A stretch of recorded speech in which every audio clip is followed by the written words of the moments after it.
যারা বউ পিডায় তাদের হাসর হবে ফেরাউনের সাথে, যারা বউ পিডায় তাদের হাসর হবে নমরুদের সাথে, ফেরাউনের সাথে। আর যারা বিবিকে ভালোবাসা দিয়া বুঝায় আদর করে তাদের হাসর হবে নবীদের সাথে।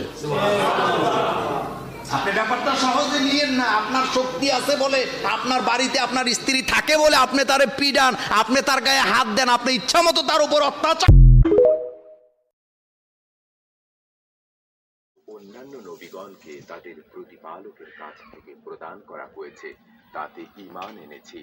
আমরা তাদের মধ্যে কোনো তারতম্য করি না এবং আমরা তাঁরই কাছে আত্মসমর্পণকারী।